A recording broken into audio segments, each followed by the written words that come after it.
What's going on, everybody? Welcome back. It's your boy Team Wolf Daddy. So kind of just out walking today, hiking. It's not very challenging, but yeah, we're just mainly just walking. So show y'all what I got. I'm out here in like the San Francisco Bay Area. Just kind of enjoying my free time. I'm gonna head back to the East Coast here soon, probably end of this coming up week. Head back to the East Coast. I gotta fly out to sorry, little dog was walking by himself. See him? Yeah, he was back there. I seen him. So yeah, I'm gonna head back to the East Coast end of this week. So drop the van off. I got a ticket to one-way ticket out to Oahu, fly into Honolulu, and then from there I'm gonna jump over to another island. So when that happens, I'll keep y'all posted on what I'm actually doing here, but until it happens, kind of just on the hush hush.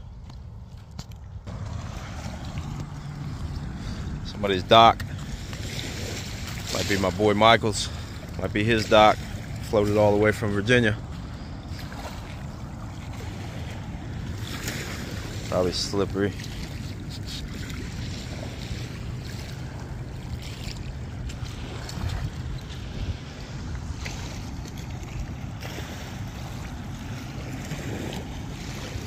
So yeah, what are we doing on the channel today? I've talked to quite a few people just like the past probably week or two. Ask me, you know, they come up to me and ask me a bunch of questions. So I always try to answer them as honestly as possible, because I know a lot of van lifers kind of glorify the lifestyle, don't really post none of the bullshit that we got to go through. So we'll run through some questions here. The biggest question was, is living in a van practical? I ran into a lady who's getting ready to retire, lives out here in California. I met her out in Santa Cruz. Is it practical? She's going to retire. She don't really have the money to retire in California. You know, the cost of living's high, mortgages, houses, all that stuff. So is it practical? That's kind of an opinionated question. It's very practical for me, but it may not be practical for you.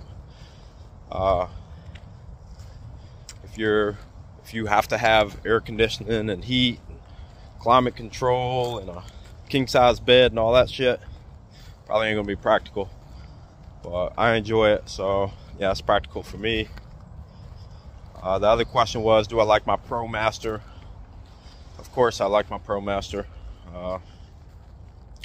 Why did I pick? Sorry, we're not gonna go down that trail. That looks like too much bullshit for today. Why did I pick my ProMaster over a Transit or a Sprinter? The Sprinter is not real attractive to me at all. They're cool to look at, and I'm sure their owners love them. But the diesel motor's got like 200 horsepower, does 0 to 60 in 3-4 days, something like that. So it just wasn't real practical for me. The Transit I did like, which I do like those better than my ProMaster. The problem with the Transit is I couldn't find one. I was gonna have to order it.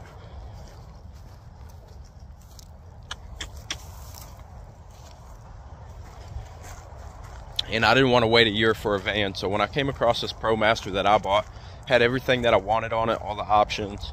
It was a short wheelbase, high roof, and ceramic gray. Had the black appearance package, had everything I wanted on it. Had the 120 hookup, the digital rear view, the navigation, overhead storage. It was really just like the perfect van. Like if I was to order a ProMaster, it would have been this one. So when I came across it, I just drove out and went and bought it. Next thing is, what are the biggest challenges van lifer has to go through? What are like my biggest challenges? We do have challenges.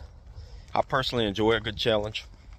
I think every time you come across a challenge, you figure out how to overcome it, and that's what builds our characters. Just my opinion, of course, but I think it builds good character. So the challenge is, you don't have a shower, you don't have a bathroom. I personally use a gym as a survival tool. I try to park as close to them as I can when I go to sleep. That way when I wake up, I can take a shower, or I can go to the bathroom, whatever. But your challenges there are, showers might be taken, hot water might be gone, and yeah, it just kind of teaches you patience, right? So again, building character. Sorry, I'll figure out what path I'm going to take. Yeah, it's just always teaching you patience, right? That's the biggest thing in van life, is like patience. When I was younger, I didn't have none, so this probably wouldn't have worked out in my younger days, but it's really good right now. Out here in California, it's like they have the most homeless I've ever seen in my life. So they're kind of pestering you, waiting on you to mess up, and they're just like out to get you 24/7. Kind of see someone's probably living down there in the woods. So that's kind of a challenge. Overcome that, you know, give them some change, couple bucks, whatever. Not being able to cook is a challenge. It's not a big deal to me. I just eat out all the time, spend a bunch of money, who cares? And finding the place to park. You gotta find a safe place to park. But yeah, like I said, I mean, like, life ain't supposed to be perfect. And again, this is just my opinion, but if everything was easy, I just don't see that being much fun at all, right? It'd be like, I grew up playing basketball, so it would be like going to the park and playing against 8-year-old kids.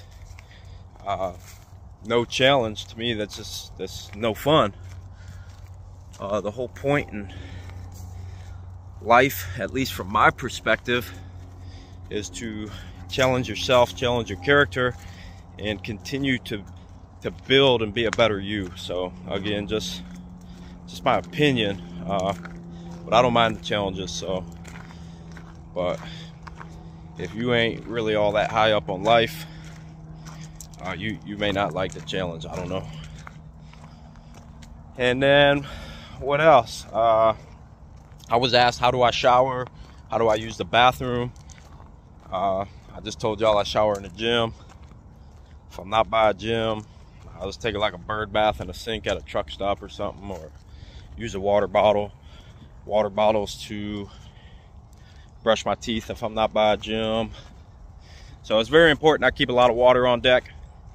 And then it's very important that I keep all the empty bottles. Obviously you can't do number 2 in them, but it's good to have a lot of empty bottles. You wake up at 2 in the morning, you gotta, you know, go to the bathroom, you got a water bottle. So, and then you just keep a trash bag or whatnot, and dispose of them, you know, properly. Don't throw your bottles all over the place. And then the laundry, you just use laundry mats. I've ran out of clean underwear a couple times, and you just don't wear underwear.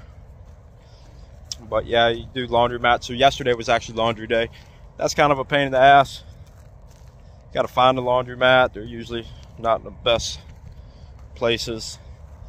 But just mind your business, do your laundry, and it's not real simple like you would do it at your house, right? Throw a load in, go out, hang out with your friends, go run errands, cook, do whatever, take a shower, come back, throw it in the dryer.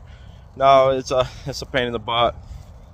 You got to sit there and monitor it. Someone take your clothes or whatever. So it's usually turns into like a 3-hour deal.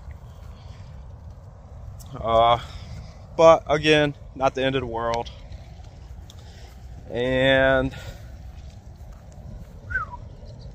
the other question was, do I enjoy it? Of course. Of course I enjoy it. I wouldn't do it if I didn't. Sorry, kind of just soaking this in here. Just out Like I said, a little hike. It's not a very challenging hike, so it's more just like a little walk in the park out here on the bay. Yeah, I do enjoy it. I wouldn't do it if I didn't. I enjoy the freedom and the lifestyle and all that comes with it. And yeah, I mean, I've been told I should buy a house, settle down, and you know, stop moving all over the place. But I did that before when I was younger. I've already lived that life. I bought my first house when I was 18. It's sweet view. It wasn't for me, right? I don't get this view if I buy a house and settle down, you know, and stay in the same county and all that stuff. So I don't get to see all this cool shit.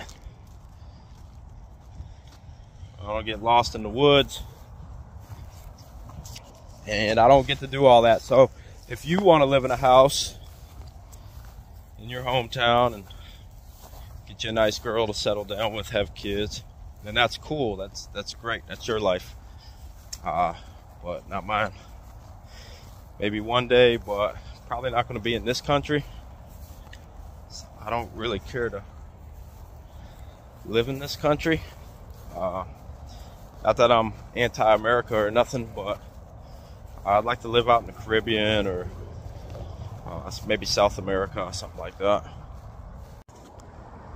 Ideally, the ultimate dream is to live on a sailboat out in the Caribbean, and then the ocean is like the ultimate definition of freedom to me. Because once you're in the ocean, even when I'm on my wave runner, there's no limitations. There's no signs that say turn left only, no speed limit signs, no stoplights.